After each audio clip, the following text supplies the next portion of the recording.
Yo, what's up mga idol? Video for today.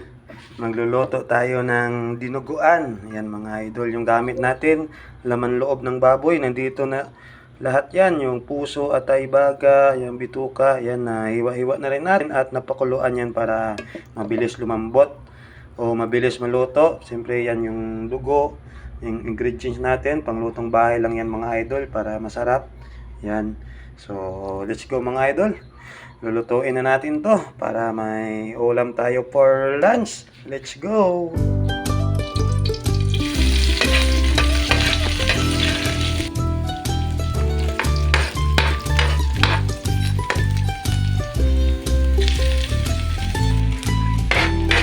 Yan, pasensya na pala kayo mga idol sa kawali ko kasi minana ko pa sa kaluluhan ko to eh.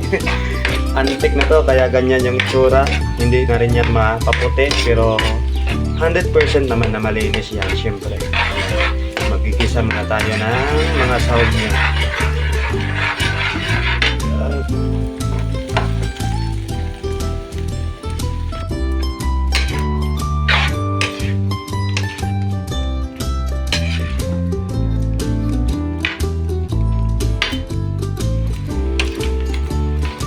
Yan, gigisahin lang natin ng 20 to 30 minutes mga idol para mas malambot pa, para mas masarap yung dinuguan natin.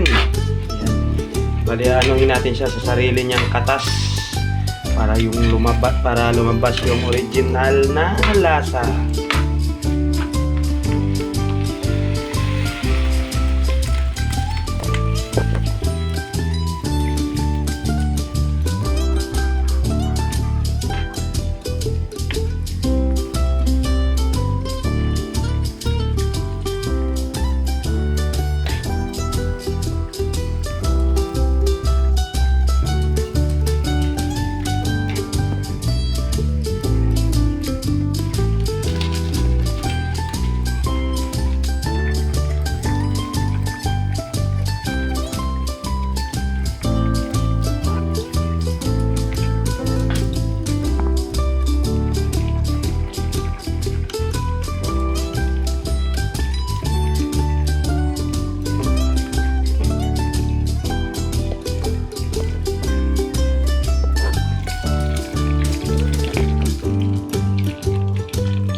So, ito na yung dinuguan natin mga idol. Wow, sarap-sarap.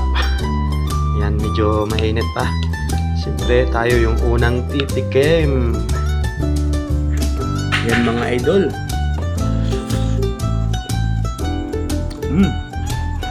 Sarap.